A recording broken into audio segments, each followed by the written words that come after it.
The Group Chief Executive Officer of Nigerian National Petroleum Company, Mr. Bayo Ojulari, on Monday reported to his duty post amid rumors of his resignation. Ojulari, who was reported to have resigned last week, reported to work at about 9:35 a.m., putting to rest claims and counterclaims of his resignation. Several reports emerged at the weekend that Ojulari had allegedly resigned from the NNPC, Nigeria's state oil firm, but there has been no official confirmation until the man reported to his desk today. Appointed on April 2nd, 2025 by President Bola Tinubu as part of a sweeping overhaul of the company's board and management, Ojulari has, over the past 5 months, remained largely inaccessible to the Nigerian media. Energy sector analyst Nelson Ekujumi joins us live on the news right now for some conversation on this. Mr. Ojulari, you're welcome. Thank you very much for joining us this evening. Sorry, my name is Nelson Ekujumi. I'm not Bayo Ojulari. Maybe you want me to be appointed the MD of the GCU of yeah. My apologies on that, man. So sorry. Now, I wanted to know. Can you hear me?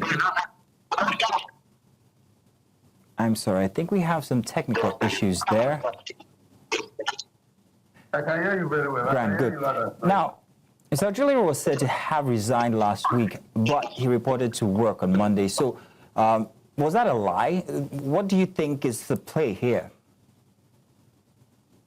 I think the more about his purported resignation is one that was surprising and disturbing to a lot of Nigerians.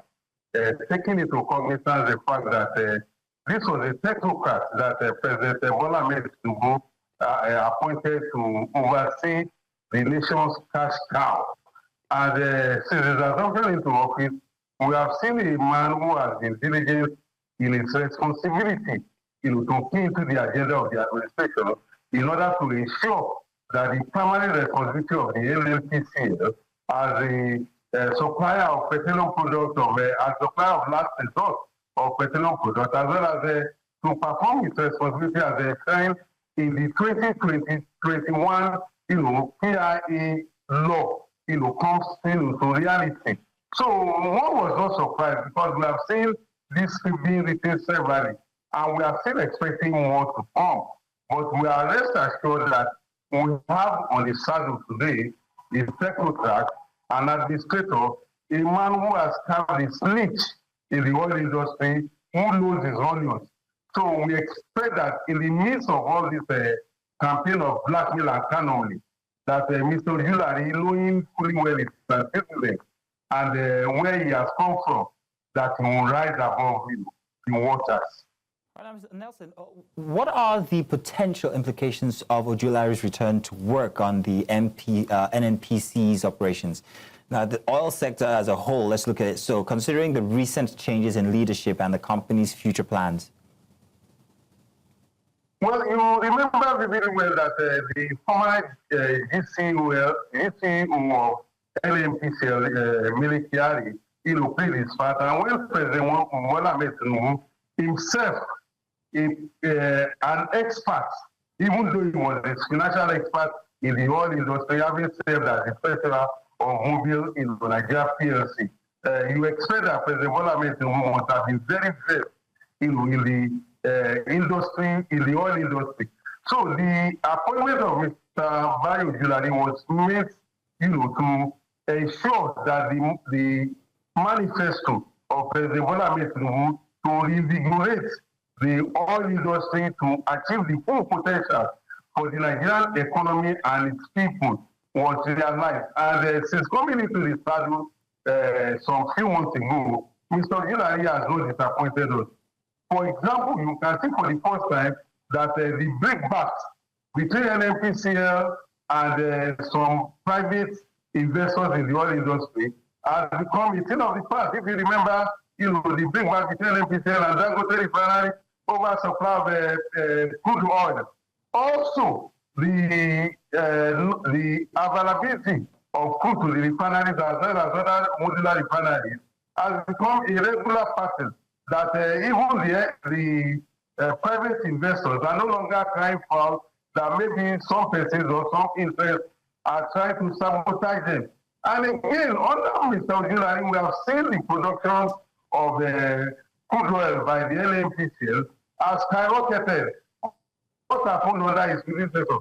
So we can say for a fact that this is a man well thought out for the job.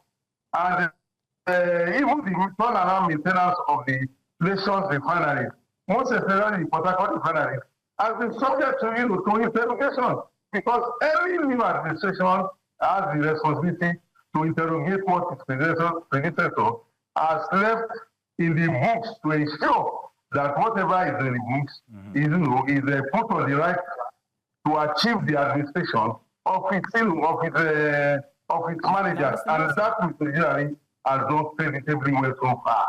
Mr. Nelson Ekujumi, my apologies, but I'm going to ask that you be summary in this next response to my question here. Let's talk about the corruption that the NNPC has been accused of so far in recent times, some to the tune of 210 trillion naira. Do you think that Mr. Ojulari will be able to clean up this mess? Well, it is not a new thing that persons or institutions have been accused of corruption.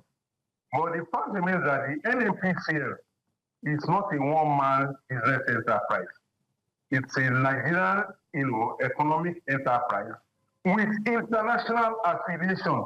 So anybody who knows, what he's saying will definitely know that it is practically impossible for the NNPC, because the NNPC, as a publicly limited liability company, also has the incorporation of foreign, interest.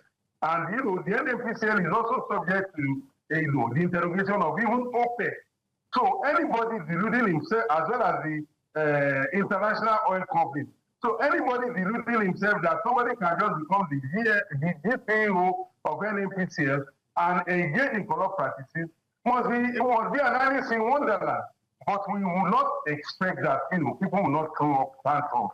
But the reality on ground is that the NNPC as a public limited liability company, as a PLC, is subject, to the rules of the business climate in Nigeria.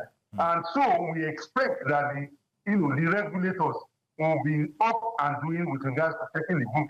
And also the fact that the NNPC, because of the pivotal role they play in the economy, will be open to all and sundry. And that is why tomorrow you see that even the National Assembly is on the neck of the NNPC. So right, if persons come up with the allegations of fraud or mismanagement, it is not a new thing. We expect that when you allege, you must provide evidence. And that is the truth. All right, Mr. Ekujumi, I want to say thank you very much for your contribution here this evening. Thank you, sir.